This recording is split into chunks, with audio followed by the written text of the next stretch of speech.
We love our kitchen gear and gadgets, but over time, wear and tear always starts to set in. It really does, but never fear because there are tons of great tips and tricks for fixing and maintaining your kitchen gear. Let's start with the coffee maker. Cleaning your coffee maker is going to make your coffee taste better, and it'll also make your coffee maker last longer. We'll start with deep cleaning the carafe. You want to use dishwasher detergent and hot water. If you have a pod like this, just break it in half, throw it in there with hot water, let it sit overnight. In the morning, give it a good scrub with a bottle brush like this one. Rinse it out well, and that thing is going to be shiny and new. Scale can build up in the tubes of your machine over time from minerals in your water. And you might see this in that your machine runs slower and slower, and then all of a sudden one day, it just dies. And if you let it get to that point, there's no coming back. But there's a simple solution to preventing that, and that is regularly descaling your coffee machine. Now you want to do this every 100 pots or so. A nice way to remember this is to use a box of 100 filters. So when you run out of filters, it's time to descale. And we do not recommend using vinegar to descale. A lot of folks talk about this, but it's actually corrosive, so it's not going to do your machine any favors. We recommend using a dedicated descaling product like I have right here. And these are fantastic and super simple. You basically just run a full pot with one of them through the machine, run 2 pots after to rinse it out, and you're good to go. This will help make your machine last for years to come. The other thing we often hear from people, how do I get my baking sheets shiny again? I love the answer to this one. Don't worry about it. This is actually my pan from home, and I'm proud of this gorgeous color on here. What darkens it over time is oil getting cooked onto the surface, and we found this actually makes your pan work better.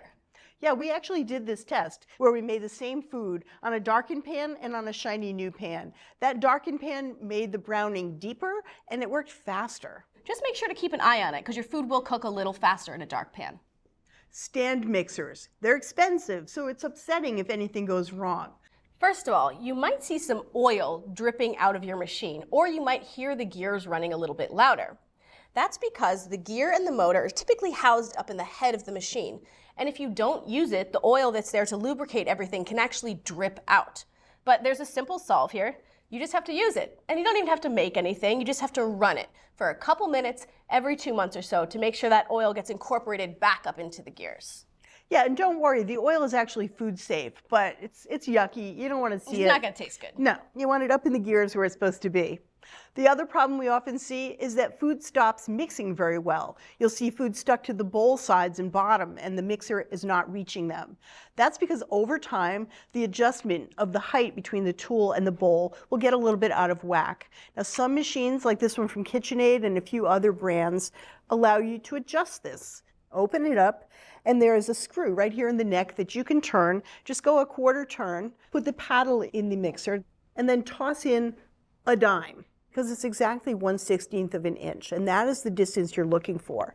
Put that right in the bowl, run the mixer with the paddle, and on each full revolution, it should scoot that dime about an inch. That is the right distance. All right, next up, we love wood in the kitchen, cutting boards, wooden spoons, but it can have some problems. Yeah, I mean, you have to remember, wood is a natural material. Like your skin, it needs moisturizer. It needs to be able to be protected and to stay intact. You don't ever want to leave your wooden tools or your wooden cutting board wet.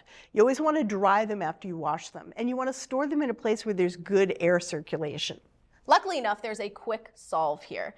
A little bit of regular maintenance with a food-safe mineral oil. So all you do when you notice your spoon, for example, getting a little dry, a little ashy, rub it all over with mineral oil and you're good to go. This will help make your tools last much longer. Next, pizza stones. People always ask us, it looks so dirty and blotchy. Is it wrecked? Much like a 14-year-old's face, it's natural that it's blotchy. Now don't worry about it. This is a ceramic pizza stone. This means it will suck up moisture and soap. And if you heat your stone, it can actually crack it if there's moisture left inside there. And it can even make your food taste soapy.